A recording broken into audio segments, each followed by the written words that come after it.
नमस्कार। Orange wire में आपका स्वागत है। आज मैं बात करूंगा,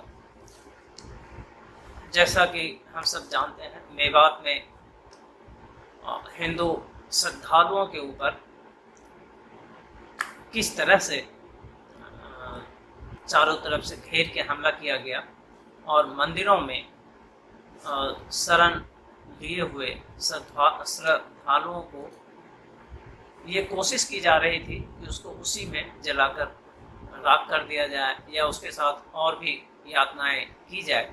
लेकिन समय रहते लगभग 1 घंटे के भीतर पुलिस आ जाने की वजह से कुछ बचाव हो गया।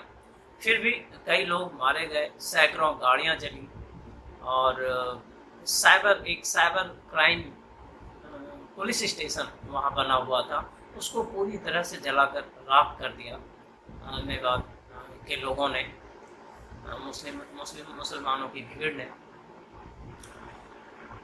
ये सब तो मीडिया में चल ही रहा है, बट यहाँ एक खास चीज़ जो चर्चा करने लायक है वो ये है कि मेवात में साइबर क्राइम सेल या साइबर क्राइम का पुलिस स्टेशन क्यों बना हुआ था। वो इसलिए बना हुआ था कि मेवात और मेव जाति के जो मुसलमान हैं वो अपराध के लिए जाने जाते हैं पूरे भारत में। और अभी इस वक्त साइबर क्राइम में वहाँ के लोगों को काफ़ी कुशलता हासिल है और बहुत बड़ी संख्या में साइबर क्राइम वहाँ से अंजाम दिए जाते हैं। इसी को देखते हुए पुलिस को वहाँ एक साइबर क्राइम से जुड़ी हुई स्पेशलिस्ट के लोगों का एक पुलिस स्टेशन बनाना पड़ा। और जब भी कोई घटना होती थी तो वो उनको वहाँ आसानी होती थी, वो जल्दी पहुंचकर इन्वेस्टिगेशन कर सकते थे, कुछ और जो भी उसमें कानूनी कार्रवाई हो सकती थी वो कर सकते थे। इससे मेवात के लोग बहुत परेशान थे जो साइबर क्राइम में इन्वॉल्व थे। उन्होंने इस दंगे की आड़ में पूरी तरह से प्लान करके साइबर क्राइम पुलिस स्टेशन को जलाकर राख कर दिया। इसके अलावा अभी मैं इस पर चर्चा करना चाहूँगा कि गांधी का मेवात के लोगों से या मेवात के मुसलमानों से क्या संबंध है, क्या कनेक्शन है। और आज जो हरियाणा, राजस्थान और आसपास के रहने वाले काफिर हिंदुओं के ऊपर अत्याचार और यातना हो रहा है, और वो जो 103 गांव से मेवात क्षेत्र बनता है जो अब हिंदू विहीन है, जिसमें कुछ मुट्ठी भर 2, 4, 10 घर हिंदू रह गए हैं, और उनके ऊपर जो यातना और प्रताड़ना रोज होता है वो अकल्पनीय है, वो असहनीय है। इसका क्या कनेक्शन है गांधी से, इस पे मीडिया में भी चर्चा हो रही है, सोशल मीडिया में भी आपने देखा होगा। तो एक पत्रकार है प्रखर श्रीवास्तव, उन्होंने इस पे एक ट्वीट किया था और उन्हीं के ट्वीट को आधार बनाकर मैं आज की चर्चा को आपके सामने रखना चाहूँगा। प्रखर श्रीवास्तव ने जो एक बड़े अच्छे पत्रकार हैं और शोधपरक पत्रकार हैं, शोध में उनकी काफ़ी रुचि है और गांधी के ऊपर उन्होंने काफ़ी शोध किया है।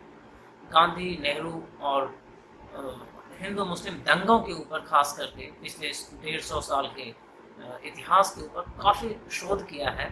और उन्होंने एक किताब भी लिखी है हे राम के नाम से, जिसमें उन्होंने इस बात को दिखाया है, इस बात की चर्चा की है कि किस तरह से गांधी और नेहरू दोनों मिलकर भारत के काफ़ी हिंदुओं के लिए अत्यंत हानिकारक साबित हुए थे उस समय, और उसका जो परिणाम है आज का काफ़ी हिंदू समाज भी भुगत रहा है, साक्षात उसको देख रहा है। तो आइए देखते हैं प्रखर श्रीवास्तव अपने ट्वीट में क्या कहते हैं।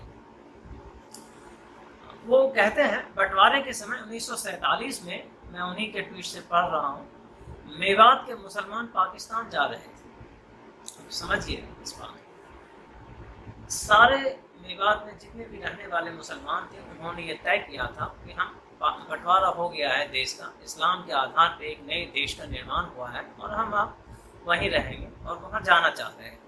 ऐसे माहौल में इन्हें भारत में ही रोकने के लिए गांधी ने 19 दिसंबर 1947 को गुड़गांव के पास एक झारसा गांव है, आप जब भी गुड़गांव जाएंगे तो झारसा गांव है, वहाँ हम लोग गए हुए देखे हैं। उस झारसा गांव में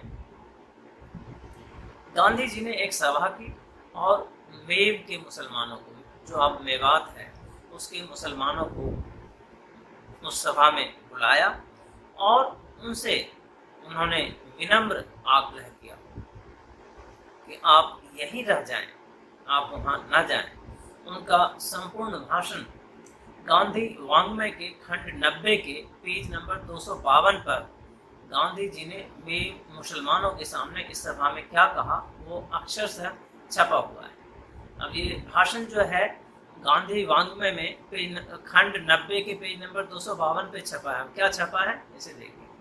मुझसे ये कहा गया है, ये गांधी जी कहते हैं, कोट कर रहा हूँ, मुझसे ये कहा गया है कि मेव करीब करीब जरायम पेशा जाति के लोग हैं, मतलब अपराध करके जीविका आजीविका चलाने वाली जाति की तरह है। अगर ये बात सही है तो आप लोगों को अपने आप को सुधारने की कोशिश करनी चाहिए।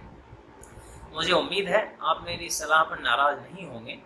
केंद्र सरकार से मैं कहूँगा कि अगर मेवों पर यह आरोप, अपराधी होने का आरोप सही है, तो भी इस दलील के आधार पर भी उन्हें निकाल कर पाकिस्तान नहीं भेजा जा सकता है। मेव लोग भारत की प्रजा हैं, इसलिए सरकार का ये कर्तव्य है कि वे मेवों को अशिक्षा की सुविधा देकर उन्हें बसाने के लिए बस्तियां बनाकर अपने आप को सुधारने में मदद करें। गांधी जी के विनम्र आग्रह और सरकार पर बने दबाव की वजह से मेव मुसलमान पाकिस्तान नहीं गए। फिर इसी शाम गांधी ने दिल्ली के बिरला भवन में अपनी प्रार्थना सभा में जो कहा वह भी संपूर्ण गांधी वाङ्मय के खंड 90 के पेज नंबर 254 पर दर्ज है। गांधी जी ने तब कहा, ऐसे कहने से काम नहीं चलेगा। मेव गुनाह करने वाली कौम है, गुनाह करने वाला कौन है और कौन नहीं, ये कौन जानता है? क्या जो लोग गुनाह करते हैं, क्या उनको आप भारत से बाहर निकाल देंगे, यहाँ से निकाल देंगे या मार डालेंगे? तुम यहाँ से चले जाओ, ये कहने से तो काम नहीं हो सकता। इनको मतलब मेव मुसलमानों को सुधारना चाहिए, अच्छी शिक्षा देनी चाहिए, जो शराफत का रास्ता है वो इनको बताना चाहिए। ये गांधी जी का स्टैंड 1947 में था। अब देखिए, इसमें दो बातें स्पष्ट है इस भाषण से। या तो गांधी जी को इस्लाम के प्रति शून्य जानकारी थी, घोर अज्ञानता था, या उनको जानकारी थी, इसके बावजूद उन्होंने ये निर्णय लिया जो भारत के खिलाफ था, जो भारत में काफिर हिंदुओं के खिलाफ था। और इतना ही नहीं है, ये ट्वीट सबके पास उपलब्ध होगा, लेकिन फिर भी मैंने अपने वीडियो का चर्चा का हिस्सा क्यों बनाया इस ट्वीट को, क्योंकि मैं इसमें अपनी एक बात रखना चाहता था। मैं अपनी एक पॉइंट इसमें कहना चाहता हूँ, और वो ये है कि 1947 का गांधी, मतलब गांधी ना कहें उसको, हम कहें हिंदू राजनेता, 1947 का एक हिंदू राजनेता जो इस्लाम के ज्ञान से रहित है, जिसे इस्लाम के ज्ञान के बारे में या तो कोई जानकारी नहीं है, या जानकारी है तो ये घोर अन्याय है काफी हिंदुओं के साथ। और आज की सरकार, केंद्र सरकार, दोनों में कोई अंतर नहीं है। गांधी भी कहता है ये जरायम पेशा करने वाले मेव मुसलमान, अपराध का पेशा करने वाले मेव मुसलमान को सुधारने के लिए हमें यहीं रखना चाहिए।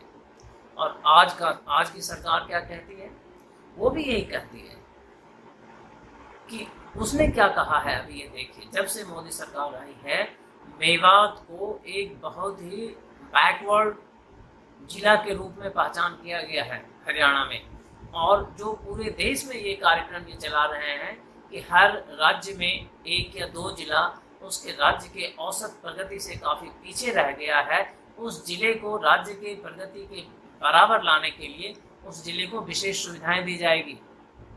उसमें शिक्षा की सुविधा है, सड़क की सुविधा है, स्कॉलरशिप की सुविधाएं हैं, स्मार्ट स्कूल बोर्ड, मतलब अनेकों तरह की सुविधाएं हैं। तो 1947 में जो हिंदू राजनेताओं की सोच थी और उसका जो आधार था जिहाद के प्रति ज्ञानहीनता, इस्लाम के प्रति ज्ञान की कमी, आज तक वो बरकरार है।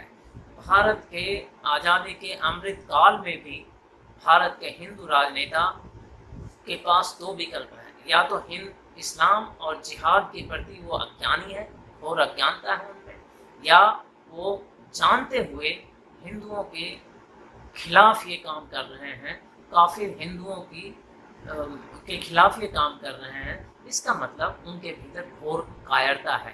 कायरता इस बात की है कि वो इस बात से डरते हैं कि वोट बैंक मेरा खराब हो जाएगा, और बड़े वोट बैंक के निर्माण के लिए शायद वो इस कार्य को करते हैं, जो अपने आप में एक कायर कृत्य है, कहीं से भी ये साहसिक कृत्य नहीं है।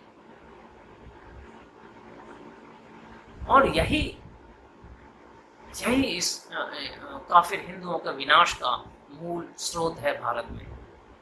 भारत के हिंदू राजनेताओं का अज्ञानी होना इस्लाम के प्रति, जिहाद के प्रति, और कायर होना, ये भारत के हिंदुओं के, काफिर हिंदुओं के विनाश का मूल कारण है। इसीलिए मैंने ये इस ट्वीट पे ये वीडियो बनाया है। अब आप देखिए 70 साल में इस बीच में क्या क्या हुआ मेवात में, ये साधारण ज्ञान की बातें हैं। 103 गांव है मेवात, 103 गांव को मिला के मेवात का पूरा क्षेत्र बनता है। इसमें हजारों हजार की संख्या में, लाखों की संख्या में हिंदू रहते थे। आज एक भी हिंदू नहीं है, या तो वहाँ से भगा दिए गए, या कुछ एक या जो बचे वो कन्वर्ट कर दिए गए।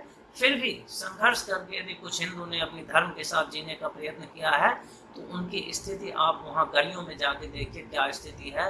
उनके मंदिरों के सामने से उनके मंदिरों पे ताला लगा कर उनको रखना पड़ता है। यदि 10 घर हिंदू का है, उसकी छोटा सा मंदिर है यदि उस गांव में, तो वहाँ उसको ताला लगा के रखना पड़ता है। वहाँ उसे शंख नहीं बजा सकता है, आरती नहीं कर सकता है, पूजा नहीं कर सकता है। इतनी सामाजिक और धार्मिक गुलामी का जीवन मेवात का हिंदू जी रहा है। ये किसकी वजह से जी रहा है, क्यों जी रहा है? इसका मूल कारण है भारत के हिंदू राजनेताओं में इस्लाम और जिहाद के प्रति घोर अज्ञानता और कायरता। और आज जो हिंसा का तांडव हुआ, आज जो काफिर हिंदुओं के ऊपर, काफिर हिंदुओं से उसके धार्मिक और सामाजिक स्वतंत्रता को गोलियों से और पेट्रोल बम से और पत्थरों से के बल पे छीन लिया गया उसे अपने मंदिरों में जो उसका नैसर्गिक अधिकार आज से नहीं हजारों हजार वर्षों से है, उस अधिकार को छीन लिया। किसने छीना? मेवात के मुसलमानों ने। और ये वो मुसलमान हैं जो पाकिस्तान जा रहे थे, जिसे गांधी ने यहाँ रोक कर रखा, और जिसे मोदी जी ने, अभी जो वर्तमान शासक है भारत का, उन्होंने एक पिछड़ा राज्य घोषित कर रखा है। वो पिछड़ा राज्य जो भारत के बहुसंख्यक हिंदू रहने वाले उन 103 गांव को हिंदू विहीन कर दिया। अब वो कैसे पिछड़ा हो सकता है? ये साधारण ज्ञान से बाहर की बात है। ये काफिरों के लिए, काफिर हिंदुओं के लिए अति गंभीर विषय है।